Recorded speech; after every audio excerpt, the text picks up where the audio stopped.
Hi, so this is the perfect time I think to get into a reading slump because of the weather. It's so horrible, it's raining continuously, and I just don't get into the mood to read because it just feels very gloomy and sad, and it just doesn't motivate me to read good books. So I thought that might be the case with you guys as well, and I wanted to suggest some of the books that got me out of my reading slump. And yeah, that's a video basically. The first book that I want to suggest you guys is Night Flying. So this is a book which I haven't seen much on Bookstagram or anywhere on any of my friends' feed or anything. I haven't seen people talk about this. So this is a story of about Georgia Hansen, and she, along with her family members, has this power of flying. So they can fly in the sky, but they do it only during the nighttime because or else people will find out.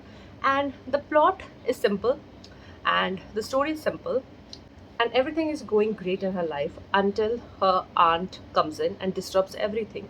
Her aunt is a rebel, and she kinds of bring a perspective in her life which is very different from what she has grown up into. And that is a very interesting concept. I think the book was very simple, very easy to read, and very short, but the way it handled its narration, its character, and the way it, you know, just showed various themes. It was really interesting, and I didn't have much expectation going into it because I haven't heard a lot about it, but it was really good, and you should definitely check it out. The next book, which is my absolute favorite, and like it will get you out of a slump because I was suffering from a slump and it got me out of mine. It is A Monster Called. It deals with a lot of themes which are very dear to my heart. It talks about grief, death, losing a parent. More than losing a parent, it talks about the process of losing a parent and the mental exhaustion that it has on you. I will not spoil the book any further because I want you guys to read it. It's a book that you should definitely read and pick it up because it just deals with a theme that is very subtle, and people don't talk about it because it's very uncomfortable. I think death is very uncomfortable topic to talk about, but it's there, it's omnipresent, it's the only thing that's guaranteed. But it's very uncomfortable, of course, and the book was very uncomfortable. And I thought it was a children's book, but it wasn't. It's something that is meant for adult to read because I don't think children will understand the depth of the concept. But if you have this on your wish list, then you should definitely pick this up. Then I have this book. This is Brown Girls, and I haven't seen a lot of people talk about this as well. It's about a collective of girls and who grew up in Queens, New York, and it just shows their struggle, their culture, their language, and everything that makes them brown girls.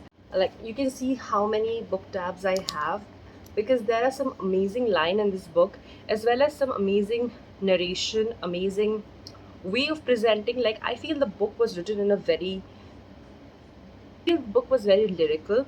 It just, I finished it in one day and I couldn't put it down because it was so good to read. Like it wasn't trying to show us any theme. It does not have any theme. It's not telling us any story.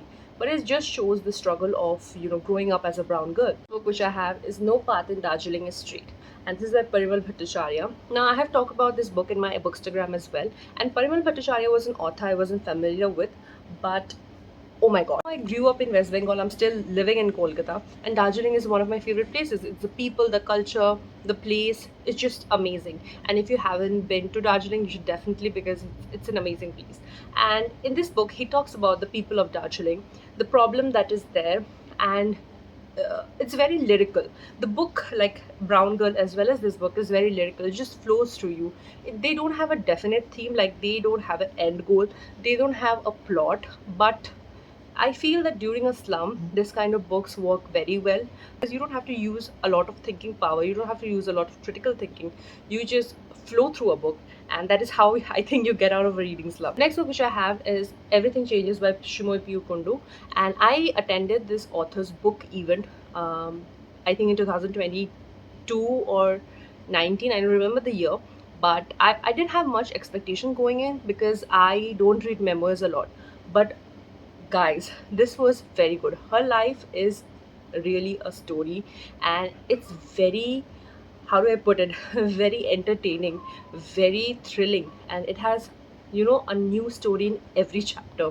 And it wasn't boring at all. Like I didn't feel bogged down by it. I wasn't bored even for a 1 minute. So if you're into memoirs and you want to read that, this is another book which you can pick it up. Last book which I have is Eleanor Oliphant is Completely Fine by Gail Honeyman, and I think you have read this book. This is a very old book, and if you have read this, then you'll know that this is a gem of a book. But I picked this up when after my mother died, and I was having a really hard time concentrating into reading, and I finished it in 2 days because it was so compelling. Very simple plot, but it keeps you engaging throughout the book. You want to understand what is happening because it's very puzzling, and in the end everything just ties up, and it just fucks your brain. If you want a book that is a thriller, but it's not a thriller, it's a simple book with a very beautiful ending, then you should read this because it's amazing. So I've realized that in the whole video, I've just told you guys that the books are amazing, you should read them, but they truly are. I don't have enough words to explain how good they are. And these are the books that got me out of my slump. I get into slums very often because I don't know, but like I'll read two great books and then I'll be in a slum. Like I'm in a slum right now. So if you have any recommendation for me, you can also suggest me. But I feel that this will get you out of yours. So okay, so that was today's video, and I'll see you next week.